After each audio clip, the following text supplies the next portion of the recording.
Hello everyone. आज हम बात करने वाले हैं कुछ अहम समस्याओं के बारे में जो ऑल इंडिया बार एग्जाम 18 के स्टूडेंट्स के साथ हुई थी। मतलब लास्ट ईयर जो ऑल इंडिया बार एग्जाम जिन बच्चों ने दिया था उसमें से आपको पता होगा अराउंड 52% स्टूडेंट्स फेल हो गए थे। 52% स्टूडेंट्स क्वालिफाई ही नहीं कर पाए ऑल इंडिया बार एग्जाम। तो आखिर इस एग्जाम में ऐसा क्या है कि आप ओपन बुक एग्जाम ले रहे हैं, ओपन बुक एग्जाम हो रहा है, उसके बाद भी कुछ स्टूडेंट्स एग्जाम क्वालिफाई नहीं कर पा रहे हैं। यहाँ पर मिनिमम क्राइटेरिया भी दे दिया गया है कि 40% या 45% आपको मार्क्स लेकर आना है। तो 45% लाना भी क्या इतना डिफिकल्ट हो जा रहा है कि आप ओपन बुक होने के बाद भी आप 45% नहीं ला पा रहे हैं? तो इसकी वजह मैं आज आपको बताने वाली हूँ। साथ ही साथ हम लास्ट ईयर के क्वेश्चन पेपर को भी डिस्कस करेंगे कि लास्ट ईयर आखिर किस तरह के क्वेश्चंस पूछे गए थे, किस तरह का क्वेश्चन था और किन जगहों से क्वेश्चंस पूछे गए थे। आखिर ऐसी क्या वजह थी कि 52% स्टूडेंट्स क्वालिफाई नहीं कर पाए इस एग्जाम को। तो सी सबसे पहली बात ये है कि thorough reading of the bare act was missing. ये देखा गया है कि लास्ट ईयर कई बच्चों ने बैरेक्ट को सीरियसली नहीं लिया था। बैरेक्ट वे अच्छी तरह से पढ़कर नहीं गए थे, इस वजह से उन्हें क्वेश्चंस के आंसर खोजने में डिफिकल्टी आई है। साथ ही साथ अगर आपके पास एलिमेंट्री नॉलेज है लॉ का, तब आप इस एग्जाम को इजीली क्वालिफाई कर सकते हैं। एलिमेंट्री नॉलेज अगर आपको लॉ का है तो आप इस एग्जाम को जी हाँ इजीली क्वालिफाई कर सकते हैं। कुछ ऐसे बच्चे हैं जो हाँ जिन्होंने लॉ स्कूल में अच्छी तरह पढ़ा है, साल भर वो इधर 5 ईयर लॉ हो और 3 इयर्स लॉ हो, उन्होंने 5 साल या 3 साल अच्छे से पढ़ाई करी है, तो उन्हें तो इस एग्जाम के लिए मेहनत करने की जरूरत ही नहीं है। अगर वो मिनिमल पढ़ के जा रहे हैं तो भी उनका क्वालिफाई हो जाने वाला है ये एग्जाम। लेकिन अगर कुछ ऐसे बच्चे हैं जो जिन्होंने ना लॉ स्कूल में पढ़ाई करी और वो अभी भी सोच रहे हैं कि इस एग्जाम को हंसते खेलते क्वालिफाई किया जा सकता है बिना पढ़े, तो वो यहाँ पर थोड़े से गलत हो सकते हैं क्योंकि एग्जाम में डिफिकल्टी बढ़ रही है। AIB 18 में देखा गया है कि बैरेक्ट के अंदर से क्वेश्चंस पूछे गए हैं, लेकिन आखिर क्वेश्चंस बैरेक्ट से ही पूछे गए हैं, बैरेक्ट के बाहर के क्वेश्चंस नहीं है जो आप टैकल ना कर पाए।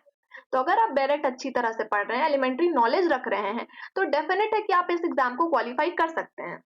मैं बता दूं कि ये एग्जाम अगले महीने होने वाला है, ठीक है, नवंबर में ये एग्जाम है और अभी भी 3-4 दिन बचे हुए हैं। 25 October is the last date. अगर आपने अभी तक फॉर्म फिलअप नहीं करा है तो ऑल इंडिया बार एग्जाम की ऑफिशियल वेबसाइट पर जाके आप पहले फॉर्म फिलअप कर लीजिए, ठीक है।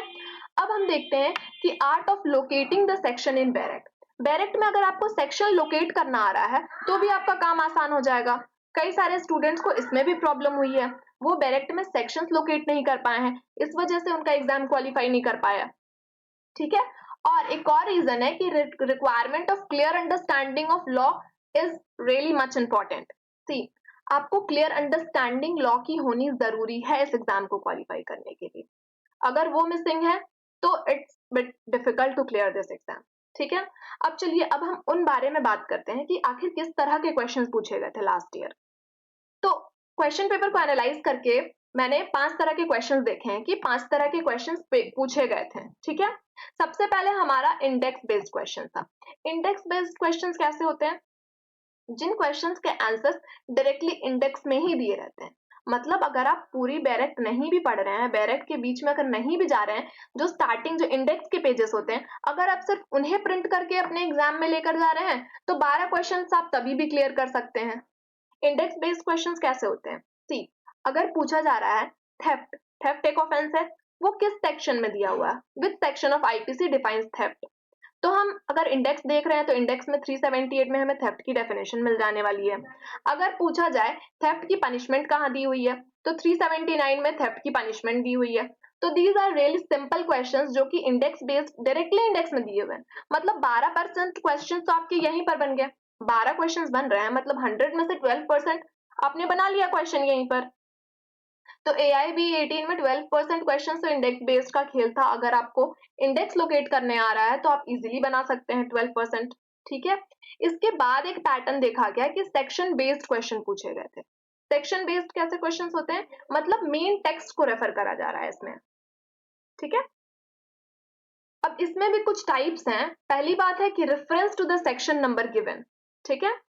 सेक्शन नंबर को रेफर करा गया था, ठीक है, कि इस वाले सेक्शन में ये बात कही गई है, ठीक है, इस वाले सेक्शन में ये बात कही गई है। फॉर एग्जाम्पल अगर हम बोल रहे हैं सेक्शन 173 के क्लॉज 1 में क्या बात कही गई है, तो आपको यहाँ इंडेक्स बेस्ड नहीं जाना है। इंडेक्स में तो आपने देख लिया 173 कहाँ है, इंडेक्स 173 में आप चले जाइए। 173 के 1 में क्या बात कही गई है, आप उस सेक्शन को पढ़ के आप इजीली आंसर कर सकते हैं। ये होता है हमारा reference to the section number, ठीक है। सेक्शन नंबर को रेफर करके आप आंसर निकाल सकते हैं। तो 7 क्वेश्चन तो यहाँ से पूछे गए थे, मतलब 7% आपका यहाँ बन गया। हमने देखा ऊपर हमारा 12% क्वेश्चन बन गया, 7% हमारा क्वेश्चन यहाँ से बन गया, 19% तो ये क्वेश्चन बन गए। इसके बाद होते हैं अमेंडमेंट के क्वेश्चन। अमेंडमेंट के कैसे क्वेश्चन होते हैं, फॉर एग्जाम्पल 41B है, 41B ऑफ सीआरपीसी, ठीक है, 41A ऑफ सीआरपीसी। तो जो ए बी करके जो एडिशंस दिए रहते हैं सेक्शंस में, तो पूछा जाएगा कि इस सेक्शन को कौन से अमेंडमेंट से ऐड करा गया था, कौन से क्रिमिनल अमेंडमेंट से इसे ऐड करा गया था। तो ये होते हैं अमेंडमेंट के क्वेश्चन। और अमेंडमेंट के क्वेश्चंस के आप आंसर कहाँ देख सकते हैं, अगर आप बैरेट खोलेंगे, हम 41A की बात कर रहे हैं, ठीक है। अगर पूछा जा रहा है 41A को कौन से अमेंडमेंट से ऐड करा गया था, तो जो बैरेट का जो पेज होता है उसके नीचे एक लाइन खींची हुई रहती है, तो लाइन के नीचे वहां पर अमेंडमेंट दिया रहता है कि कौन से अमेंडमेंट से इसे ऐड करा गया है। ये होता है अमेंडमेंट का खोजने का तरीका, ठीक है। अमेंडमेंट में कई सारे स्टूडेंट्स कंफ्यूज हो जाते हैं, जिन्होंने डायरेक्ट बहुत अच्छे से तरीके से नहीं पढ़ा होगा और अमेंडमेंट का आइडिया नहीं होगा, तो वो इस क्वेश्चन में थोड़े से फंस सकते हैं। तो ये उतना भी प्रॉब्लमेटिक नहीं है, क्योंकि हम असली प्रॉब्लम के बारे में आगे बात करने वाले हैं, ठीक है। चलिए, अमेंडमेंट के 4 क्वेश्चन है, तो कुछ क्वेश्चन अगर आपके गलत भी हो जा रहे हैं तो भी कोई दिक्कत वाली बात नहीं है, ठीक है। इसके बाद आते हैं इलस्ट्रेशन बेस्ड क्वेश्चन, ठीक है। ये भी हम सेक्शन के बीच से पूछ रहे हैं, ठीक है। इलस्ट्रेशन बेस्ड कैसे क्वेश्चन होते हैं, फॉर एग्जांपल अगर हम सेक्शन 6 में जा रहे हैं, सेक्शन 6 ऑफ एविडेंस एक्ट अगर जा रहे हैं, उसमें रेस जेस्टे की बात करी गई है। तो रेस जेस्टे का अगर कोई एक इलस्ट्रेशन उठाकर क्वेश्चन बना दिया गया और पूछ लिया जाएगा कि ये जो इलस्ट्रेशन है कौन से सेक्शन के बारे में बात करता है, और वो सेक्शंस आपके ऑप्शंस में होंगे, तो ये एक इलस्ट्रेशन बेस्ड होता है। इसके भी आंसर आपको मिल जाने वाले हैं बैरेट में, हाँ थोड़ा सा टाइम लगता है, ठीक है, क्योंकि आप इलस्ट्रेशन पढ़ रहे हैं और आपके पास 4 ऑप्शंस है, तो 4 ऑप्शंस 4 सेक्शन आपके पास हो गए, तो वो चारों सेक्शन के इलस्ट्रेशंस में आपको जाके देखना पड़ेगा। और अगर थेफ्ट का इलस्ट्रेशन आ गया या क्रिमिनल फोर्स का इलस्ट्रेशन आ गया, तो यहाँ के तो इलस्ट्रेशंस बहुत बड़े बड़े इलस्ट्रेशंस होते हैं, तो थोड़ा ज्यादा टाइम आपको लग जाएगा, ठीक है। लेकिन फिर भी चलिए, आपका 4% क्वेश्चन यहाँ से बन रहा है, ठीक है, 4 क्वेश्चन पूछे जा रहे हैं, अमेंडमेंट से 4 क्वेश्चन पूछे जा रहे हैं, ठीक है। तो जो सेकंड प्रॉब्लम मैंने बताया, तो सेकंड टाइप में आपका 15 क्वेश्चन यहाँ से आ रहा है, ठीक है। अब हम बात करते हैं विदाउट सेक्शन रेफरेंस। अब ये किस तरह के क्वेश्चन होते हैं, असली प्रॉब्लम इसी पॉइंट में आ गई, कहीं पर कोई सेक्शन रेफर नहीं करा गया, हमसे क्वेश्चंस डायरेक्टली पूछ लिया गया है। हम डायरेक्ट में खोजेंगे कहाँ, अगर हमने डायरेक्ट पढ़ा नहीं है अच्छे से तो। फॉर एग्जाम्पल, अगर आपसे पूछ लिया जाए कि हम सीपीसी के अकॉर्डिंग कितने एडजर्नमेंट दे सकते हैं, अब आपको इसके लिए एडजर्नमेंट का टॉपिक पढ़ना पड़ेगा कि आखिर एडजर्नमेंट है कहाँ। तो हम एडजर्नमेंट के पास जाएंगे, कौन से ऑर्डर में एडजर्नमेंट दी हुई है, उस ऑर्डर में फिर हम खोजेंगे कि कितने बार एडजर्न कर सकते हैं, क्या 1 बार, 2 बार, 3 बार। वैसे सही आंसर इसका 3 टाइम्स हम मैक्सिमम एडजर्नमेंट कर सकते हैं। तो एडजर्नमेंट के बारे में आपको खोजना पड़ेगा, या पूछ लिया जाए कि प्रीसेप्ट कहाँ दिया हुआ है, पूछ लिया जाए केविएट के बारे में कहाँ बात की करी गई है, या इंडिजेंट पर्सन से रिलेटेड कोई क्वेश्चन पूछ लिया जाए कि हम किसी पर्सन को इंडिजेंट कब मानेंगे, मतलब निर्धन व्यक्ति। तो किसी को निर्धन व्यक्ति मानने के लिए आपको पहले पता तो रखना पड़ेगा ये कौन से सेक्शन या कौन से ऑर्डर में फॉल कर रहा है, उसके बाद आप उसके कंडीशंस देखेंगे, तब आप इन क्वेश्चंस को बना पाएंगे। यहाँ से आपका 45% के क्वेश्चंस पूछ लिए गए थे, 45% तो वेटेज यहीं पर चला गया। इसके बाद आपके हाथ में बचे 55%। उन 55% में आपको मिनिमम 45% लाना है टू क्वालिफाई दिस एग्जाम, ठीक है। तो विदाउट सेक्शन जो रेफरेंस वाले क्वेश्चंस होते हैं, ये थोड़े से डिफिकल्ट हो जाते हैं, क्योंकि यहाँ पे डायरेक्टली शब्द पूछ लिया जाता है। अगर आपसे पूछ लिया जाए कि ठीक है, रेस्टिट्यूशन के बारे में पूछा जा रहा है, एप्लीकेशन फॉर रेस्टिट्यूशन, किन किन रीजंस में हम एप्लीकेशन फॉर रेस्टिट्यूशन कर सकते हैं, या किस जगह पर हम अप्लाई कर सकते हैं, या अगर पूछ लिया जाए कि अपील करनी अगर है, तो अपील हम कौन से कोर्ट में कर सकते हैं, तो उसके लिए पहले हमें जानना पड़ेगा अपील कहाँ दिया हुआ है, ठीक है। ये सारे होते हैं विदाउट सेक्शन रेफरेंस क्वेश्चन, ठीक है। इसके बाद चौथे टाइप का क्वेश्चन पूछा गया था केस लॉ बेस्ड क्वेश्चन। तो सी केस लॉ बेस्ड क्वेश्चन का आप कुछ नहीं कर सकते हैं, अगर आपने पढ़ा है तो आप आंसर दे सकते हैं, अगर आपने नहीं पढ़ा है तो ये टॉपिक तो आपको छोड़ना ही पड़ेगा, बिकॉज डायरेक्ट में इसके आंसर्स नहीं होते हैं। तो यहाँ पे 9% क्वेश्चन तो केस लॉ बेस्ड पूछ लिए गए थे, ठीक है। इस वजह से भी स्टूडेंट्स को प्रॉब्लम आई थी। एंड फाइनली हमारा कंसेप्ट बेस्ड क्वेश्चन था। कुछ क्वेश्चन कंसेप्ट बेस्ड थे। कंसेप्ट बेस्ड ऐसे क्वेश्चंस हो गए जिनके आंसर्स आपको लिटरली डायरेक्ट में नहीं मिलने वाले हैं। अगर आपने डायरेक्ट सही से नहीं पढ़ा है, पहले से आपकी कंसेप्ट क्लैरिटी नहीं है, तो आप इन क्वेश्चंस को नहीं बना पाएंगे, ठीक है? क्योंकि static knowledge of law is really required for doing concept based question, ठीक है? And the answers are not provided in the direct. और सी इसकी एक और एग्जांपल अगर मैं लूं, फॉर एग्जांपल अगर बोला जाए क्यूरेटिव पिटीशन की अगर मैं बात कर दूं, तो क्यूरेटिव पिटीशन कहाँ दिया हुआ है?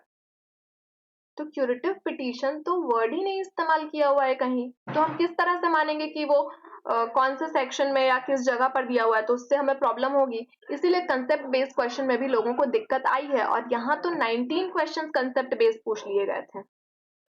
तो these are some of the reason जिस वजह से ऑल इंडिया बार एग्जाम 18 में लोगों को प्रॉब्लम हुई है। अब इस प्रॉब्लम को दूर करने का तरीका भी मैं बताती हूँ। जो मैंने स्टार्टिंग में पॉइंट्स बोले हैं, उसमें सबसे इंपॉर्टेंट आपको है कि आपको थोरो रीडिंग करनी है बैरेक की, because this was absent in the students of AIB 18, जिस वजह से कई लोग क्वालिफाई नहीं कर पाए, ठीक है? थोरो रीडिंग आप बैरेक की करिए, आप इंडेक्स अच्छी तरह से पढ़िए। इसके बाद मैं एक और वीडियो डाल दूंगी कि किस तरह से आप सेक्शन को लोकेट कर सकते हैं किसी बैरेक्ट में। तो सेक्शन लोकेशन से बहुत बड़ा हेल्प हो जाएगा कि कई सारे क्वेश्चंस के आंसर्स आप निकाल पाएंगे, ठीक है? और क्लियर अंडरस्टैंडिंग ऑफ लॉ आपको रखनी पड़ेगी, कंसेप्ट थोड़े बहुत पढ़ने समझने पड़ेंगे। हाँ, सारे के सारे कंसेप्ट 1 महीने के अंदर नहीं पढ़े जाते हैं, और सारे की जरूरत भी नहीं है। आपको सिर्फ 45% लेकर आना है, तो उसके अकॉर्डिंग आप तैयारी करिए। 45% लाना है तो आपको मिनिमम 50 का तो टारगेट लेकर ही चलना पड़ेगा। सी इंडेक्स बेस्ड क्वेश्चन में आपके 12 क्वेश्चन फिक्स्ड हैं, ठीक है? ये मैं गारंटी लेती हूँ। अगर आप इंडेक्स पढ़ रहे हैं, इंडेक्स कितने पेजेस का होता है यार? एक बैरेक्ट रहेगी, एक बैरेक्ट में स्टार्टिंग के 3 4 5 6 पेज में इंडेक्स दी रहेगी। वो 4 5 पेज आप खाली पढ़ लीजिए डेली बेसिस पर, तो आपका इंडेक्स बेस तैयार हो गया। तो इससे निश्चित है कि आप 12 के 12 क्वेश्चन सॉल्व कर पाएंगे, ठीक है? अब सेक्शन बेस्ड की अगर मैं बात करूं, तो इलस्ट्रेशन के क्वेश्चंस भी आपसे बन जाने वाले हैं, ठीक है? टाइम लगता है, थोड़ा टाइम टेकिंग रहता है। इस वजह से मैंने पहले ही कहा है कि आप डेली के डेली MCQ सॉल्व करिए विद टाइमर। टाइमर के साथ आप सॉल्व कर रहे हैं तो आपके हाथ उस जगह पर रहेंगे कि हाँ, मुझे कौन सा आंसर टिक करना है। आपकी क्वेश्चन रीडिंग कैपेसिटी बढ़ेगी, आप टाइम टाइम से पहले ही कंप्लीट कर पाएंगे अपना पेपर, ठीक है? साथ ही साथ मैंने रेफरेंस टू सेक्शन नंबर के बारे में बोला, तो क्वेश्चन में सेक्शन दिया रहेगा। फॉर एग्जांपल, जो मैंने बताया था कि 173 के क्लॉज 1 में क्या बात कही गई है, उसे आप टिक करिए। या इसमें ऐसा भी होता है कि क्वेश्चन में तो बात कह दी गई कि ठीक है, this is the concept, concept के बारे में बता दिया गया, और पूछ लिया जाएगा कि 173 के क्लॉज 1 में, क्लॉज 2 में, क्लॉज 3 या क्लॉज 4 में किसमें ये बात कही गई है, ठीक है? या अगर एडजर्नमेंट के बारे में हम बात करें, तो एडजर्नमेंट के बारे में अगर कह दिया जाए कि हाँ, ये फॉलोइंग ऑर्डर में दिया हुआ है, इस ऑर्डर के कौन से रूल में दिया गया है, क्या ये रूल 1, रूल 2, रूल 3, रूल 4 किस रूल में दिया गया, तो आपको वो तीनों चारों रूल पढ़ने पड़ जाएंगे। इसीलिए ये भी थोड़ा सा टाइम टेकिंग होता है, बट कोई नहीं, टाइम टेकिंग रहेगा तो उससे क्या, अगर हम MCQs करके जा रहे हैं पहले से, तो हमारी स्पीड वैसे ही अच्छी रहेगी, तो हम रेफरेंस वाले क्वेश्चंस भी अच्छे से कर पाएंगे। अमेंडमेंट के लिए आपको एक बार बैरेक्ट में ध्यान से पढ़ना पड़ेगा कि अमेंडमेंट्स कहाँ रहते हैं। मैंने बता दिया, जो एक पेज रहता है जहाँ पे सेक्शंस दिए रहते हैं, तो जो नीचे लाइन अंडरलाइन के अंडर दिया रहता है अमेंडमेंट्स के बारे में, ठीक है? फॉर एग्जाम्पल, अगर आर्टिकल 21A ऐड करा गया है कॉन्स्टिट्यूशन में, ठीक है? आर्टिकल 21A पूछ लिया जाएगा किस अमेंडमेंट के द्वारा ऐड करा गया है, ठीक है? तो आप आर्टिकल 21A जब खोलेंगे, तो उसी के नीचे एक लाइन खींची हुई रहती है, उस लाइन के नीचे लिखा रहेगा कि by 86th amendment act article 21A has been added. तो बस 86 अमेंडमेंट एक्ट को आप टिक कर दीजिए, ठीक है? 86 अमेंडमेंट को आप टिक कर दीजिए। तो ये होता है आपके अमेंडमेंट के क्वेश्चन। अमेंडमेंट में भी थोड़ा टाइम लगेगा, अगर आपको अमेंडमेंट्स के बारे में पता नहीं है कि किस तरह से बैरेक्ट में मेंशन रहता है, तो वो आप घर से पहले ही देख कर जाइए, तो वो आपके अमेंडमेंट के भी क्वेश्चन बन जाएंगे। अब विदाउट रेफरेंस के जो क्वेश्चंस होते हैं, इसके लिए तो आपको पढ़ना पड़ेगा। अगर पूछ लिया जाए कि डॉक्ट्राइन ऑफ कलरेबल लेजिस्लेशन के बारे में कहाँ बात करी गई है, या TPA में तो कितने सारे डॉक्ट्राइन्स हैं, TPA के किसी डॉक्ट्राइन के बारे में पूछ लिया जाए, तो डॉक्ट्राइन्स पे चलिए मैं आपके लिए एक वीडियो लेते आऊंगी कि TPA के डॉक्ट्राइन्स को कौन से सेक्शन में कौन सी डॉक्ट्राइन दी हुई है, तो आप वो अपने इंडेक्स में ही लिख लीजिएगा। सारे सेक्शंस के बगल में छोटे छोटे पॉइंटर्स करके आप डॉक्ट्राइन लिख लीजिएगा, तो डॉक्ट्राइन्स के क्वेश्चंस होंगे वो आपसे सॉल्व हो जाने वाले हैं। तो ये थे वो सारे रीजंस, ये 5 पॉइंट्स कि हाँ किस तरह के क्वेश्चंस पूछे गए थे, किस वजह से लोगों को दिक्कत आई थी एग्जाम क्वालिफाई करने में। और मैं एमसीक्यूज भी तो साथ में करवा ही रही हूँ, जो हमारे प्रीवियस ईयर के क्वेश्चन पेपर पूछे गए हैं वो सारे एमसीक्यूज मैं करा रही हूँ। साथ ही साथ आप खुद भी एमसीक्यूज घर पे सॉल्व करिए, डायरेक्ट पढ़िए। तो these are some of the steps जिससे आप क्वालिफाई कर सकते हैं एग्जाम। ठीक है। And AIB 19 is not a big deal, आप क्वालिफाई कर सकते हैं 1 महीने में भी, आपके पास अभी बहुत टाइम है। अभी भी अगर आप जाग जा रहे हैं और आप स्टार्ट करते रहे प्रिपरेशन तो डेफिनेटली आपका AIB 19 क्लियर हो जाएगा। Thank you.